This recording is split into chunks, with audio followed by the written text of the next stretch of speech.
എപ്പിസോഡിന്റെ സ്റ്റാർട്ടിങ്ങിൽ ക്യുവാന്റെ ബർത്ത്ഡേ പാർട്ടിയാണ് കാണിക്കുന്നത്. എല്ലാവരും ഒരുപാട് ഡ്രിങ്ക് ചെയ്തിട്ടുണ്ടായിരുന്നു. യാവും ഡ്രങ്ക് ആയിട്ടുണ്ടായിരുന്നു. എല്ലാവരുടെയും മുന്നിൽ അവളൊരു സ്പീച്ച് കൊടുക്കുന്നുണ്ട്. അവൾ ആദ്യം തന്റെ കൊളീഗ്സിനോട് താങ്ക്സ് പറയുന്നു, തന്നെ ഇത്രയും സപ്പോർട്ട് ചെയ്തതിന്. അതിനുശേഷം അവൾ തന്റെ ബോസായ ക്യുവാനോട് താങ്ക്സ് പറയുന്നു. ഞാൻ ആദ്യം ബോസിനെ കണ്ടപ്പോൾ വിചാരിച്ചത് അദ്ദേഹം ജസ്റ്റ് ലക്കി മാത്രമാണെന്നാണ്. അതുകൊണ്ടായിരിക്കും അദ്ദേഹത്തിന് ഇത്രയും ഹെവി വേജസ് കിട്ടുന്നതെന്ന്. ഇദ്ദേഹത്തിന് പ്രത്യേകിച്ച് ഒരു കഴിവുമില്ലെന്ന്.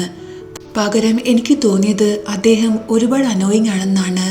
പക്ഷെ ബോസിന്റെ കൂടെ ടൈം സ്പെൻഡ് ചെയ്തപ്പോൾ എനിക്ക് മനസ്സിലായി ബോസ് എന്തുമാത്രം ക്വാളിഫൈഡ് ആണെന്ന്, എന്തുമാത്രം ടാലന്റഡ് ആണെന്ന്. ഇത് പറഞ്ഞ ശേഷം അവൾ ക്യുവാനുമായി ടോസ്റ്റ് ചെയ്യുന്നുണ്ട്. ടോസ്റ്റ് ചെയ്യുന്ന സമയത്ത് ആ ഡ്രിങ്ക് അവൾ ദേഹത്ത് വീഴുകയും ചെയ്യുന്നു.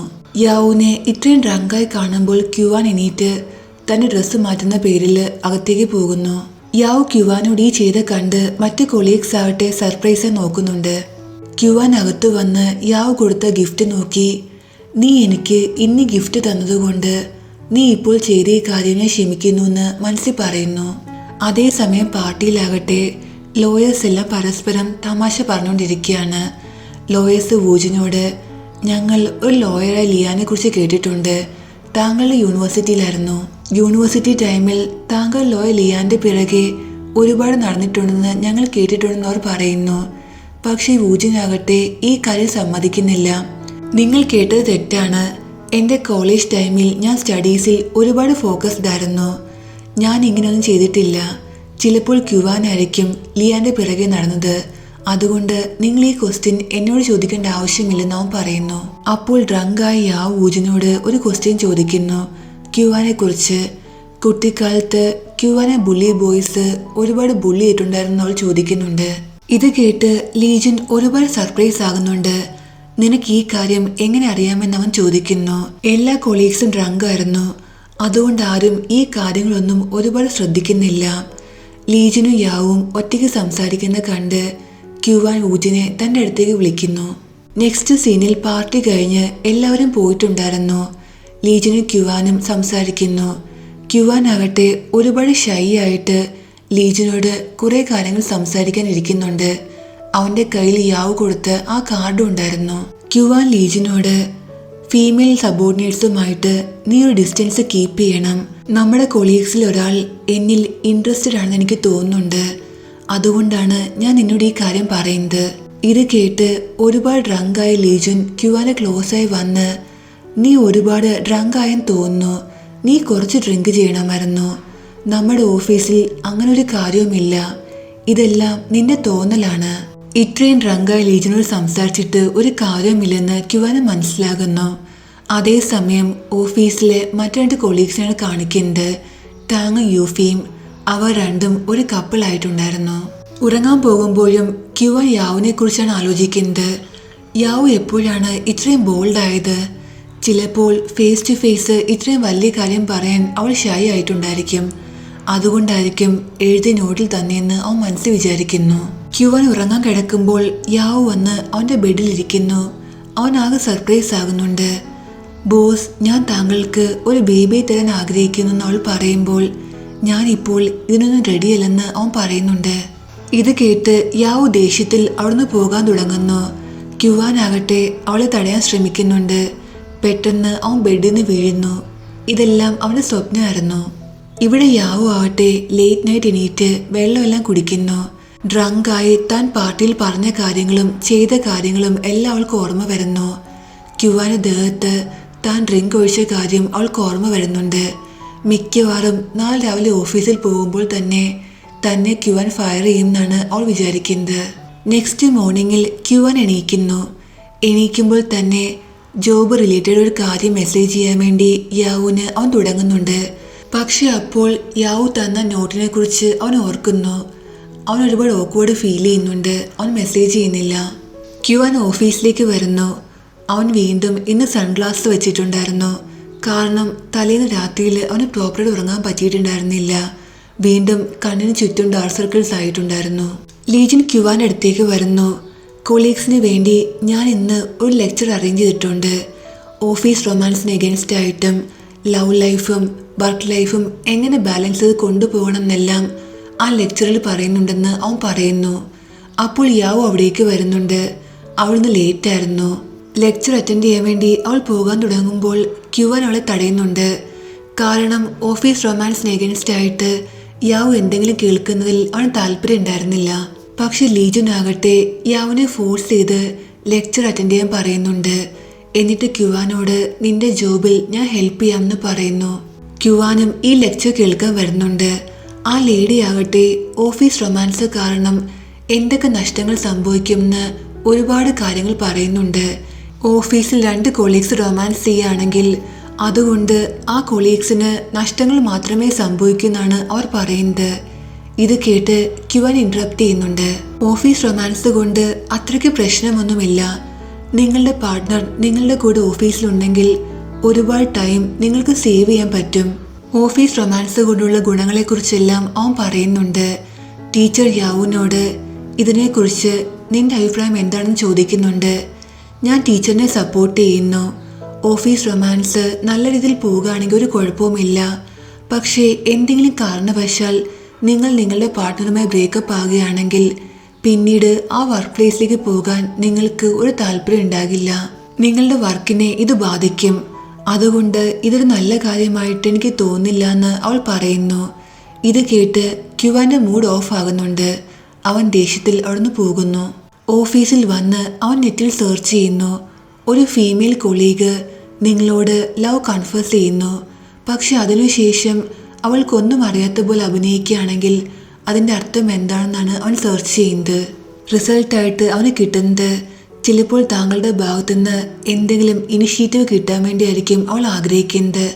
ചിലപ്പോൾ അവൾ ഷൈ ആയിരിക്കും. എല്ലാ കാര്യങ്ങളും അവൾ തന്നെ ചെയ്യണം എന്നില്ലല്ലോ. താങ്കളും എന്തെങ്കിലും സ്റ്റെപ്പ് എടുക്കാനാണ് അവർ പറയുന്നത്. അപ്പോൾ യാവു ക്യുവാന്റെ കോഫിയുമായിട്ട് ഓഫീസിലേക്ക് വരുന്നു. ബോസ്, താങ്കൾക്ക് ഇന്ന് എന്ത് പറ്റി? ഒരുപാട് ഡിസ്റ്റർബായി തോന്നുന്നുണ്ടല്ലോ. താങ്കൾ ഒരുപാട് ആബ്സെന്റ് മൈൻഡുമാണ്. താങ്കൾക്ക് വേണമെങ്കിൽ ഞാൻ താങ്കൾക്ക് ഇന്ന് സ്പെഷ്യലായി ഡിന്നർ പ്രിപ്പയർ ചെയ്യാം.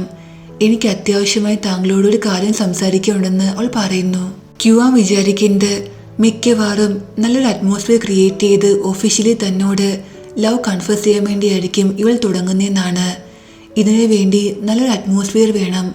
അതുകൊണ്ട് ഒരു റെസ്റ്റോറൻറ്റ് ബുക്ക് ചെയ്യാമെന്ന് അവൻ പറയുന്നു.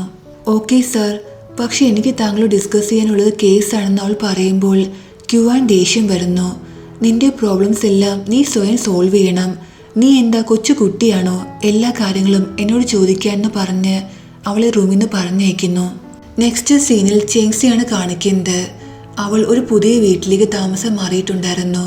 മിക്കവാറും ഡോങ്ങിനെ പേടിച്ചായിരിക്കും അവൾ ഇങ്ങനെ ചെയ്ത്. പക്ഷെ യാവുവിനോട് അവൾ ഈ കാര്യം പറയുന്നില്ല. ഡോർ അത് നോക്കിയെന്ന ശബ്ദം കേൾക്കുമ്പോൾ ചെങ്സി ഒരുപാട് ഡിസ്റ്റർബ് ആകുന്നുണ്ട്. യാവു ഈ കാര്യം നോട്ടീസ് ചെയ്യുകയും ചെയ്യുന്നു. പക്ഷെ അതൊരു കൊറിയർ ആയിരുന്നു. ഇത് കാണുമ്പോൾ ചെങ്സിക്ക് സമാധാനമാകുന്നു. ലാസ്റ്റ് യാവു എല്ലാ കാര്യങ്ങളും ചെങ്സിയോട് ചോദിച്ച് മനസ്സിലാക്കുന്നു. നീ വീട് ഷിഫ്റ്റ് ചെയ്യേണ്ട കാര്യം എന്തായിരുന്നു? ഈ കാര്യങ്ങളെല്ലാം നിനക്ക് എന്നോട് ഷെയർ ചെയ്തോടെ? ഞാനിപ്പോൾ പഴയ പോലെ ചെറിയ കുട്ടിയല്ല. ഈ പ്രശ്നങ്ങളൊന്നും നീ ഇനി ഒരിക്കലും ഒറ്റയ്ക്ക് ഫേസ് ചെയ്യേണ്ട ആവശ്യമില്ല. ഞാൻ എപ്പോഴും നിന്റെ കൂടെ ഉണ്ടായിരിക്കുമെന്ന് യാവു പറയുന്നു. എനിക്കൊരു വഴക്കിന് താല്പര്യമില്ല. ശാന്തിയാണ് വേണ്ടത്. പക്ഷേ അവൻ ഈ വീട്ടിലും എന്നെ ഫോളോ ചെയ്യുകയാണെങ്കിൽ, എന്നെ ഹരാസ് ചെയ്യാൻ ശ്രമിക്കുകയാണെങ്കിൽ ഞാൻ മിണ്ടാതിരിക്കില്ല. ഞാൻ ഫൈറ്റ് ചെയ്യുമെന്ന് ചെങ്സി പറയുന്നു. നെക്സ്റ്റ് ഡേ ഓഫീസിൽ ലീജു യാവുവിൻ്റെ അടുത്ത് വരുന്നു. ഈ ഇടയായിട്ട് എനിക്ക് ചെങ്സിയെ കോണ്ടാക്ട് ചെയ്യാൻ പറ്റുന്നില്ല. അവളെ വീടിന് ഫ്രണ്ടിലും കാണുന്നില്ല. അവൾ ഇപ്പോൾ എവിടെയാണെന്ന് അവൻ ചോദിക്കുന്നുണ്ട്. ലീജിനോട് സത്യം എന്താണെന്ന് പറയാൻ യാവുവിന് താല്പര്യം ഉണ്ടായിരുന്നില്ല. കാരണം ചെങ്സി മനഃപൂർവ്വമാണ് ലീജിനുമായി ഡിസ്റ്റൻസ് കീപ്പ് ചെയ്യുമെന്ന് അവൾക്കറിയാമായിരുന്നു. അവൾ ഏതെങ്കിലും ബിസിനസ് ട്രിപ്പിന് പോയതായിരിക്കുമെന്ന് യാവു പറയുന്നുണ്ട്. പക്ഷെ ലീജുൻ വീണ്ടും ചോദിക്കുമ്പോൾ ലാസ്റ്റ് അവൾ സത്യം പറയുന്നു. ചെങ്സി വീട് ഷിഫ്റ്റ് ചെയ്യുന്ന കാര്യം. ഇത് കേൾക്കുമ്പോൾ ലീജുൻ വിചാരിക്കുന്നത് ചെങ്സി മൂവ് ചെയ്യാൻ കാരണം താൻ കാരണമാണെന്നാണ്. ശരി, നീ ചെങ്സിയോട് പറയണം ഞാൻ ഒരിക്കലും അവളെ ഡിസ്റ്റർബ് ചെയ്യില്ലെന്ന്. ഞാൻ കാരണം വീട് മൂവ് ചെയ്യേണ്ട ഒരാവശ്യവുമില്ലെന്ന്. ഇതെല്ലാം കേട്ട് ലീജുൻ സത്യത്തിൽ ഒരുപാട് ഡിസാർട്ടായിരുന്നു. അവൻ ഒരുപാട് സാഡായിരുന്നു. നെക്സ്റ്റ് സീനിൽ യാവ് വീട്ടിലിരുന്ന് വർക്ക് ചെയ്യാണ്. അപ്പോൾ ക്യുവാൻ അവളെ കോൾ ചെയ്യുന്നു. ഈ ഇടയായിട്ട് നിന്റെ വർക്ക് എനിക്ക് ഒരുപാട് ഇഷ്ടമാകുന്നുണ്ട്.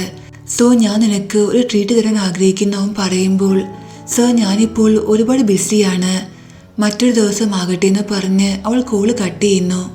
യാവുവിൻ്റെ ബിഹേവിയർ കാണുമ്പോൾ ക്യുവാൻ ഉറപ്പിക്കുന്നു യാവ് മിക്കവാറും playing hard to get try ചെയ്യാനും തന്നോടെന്ന്. കാർഡിൽ തന്നോട് ഐ ലവ് യു എന്ന് എഴുതിയ ശേഷം ഇപ്പോൾ തന്നെ ഇഗ്നോർ ചെയ്യാൻ ശ്രമിക്കുകയാണെന്ന് അവൻ മനസ്സിൽ വിചാരിക്കുന്നു. നെക്സ്റ്റ് സീനിൽ യാവുനും ടിങ് ടിങ്ങിനും ഒരു കാര്യം മനസ്സിലാകുന്നു.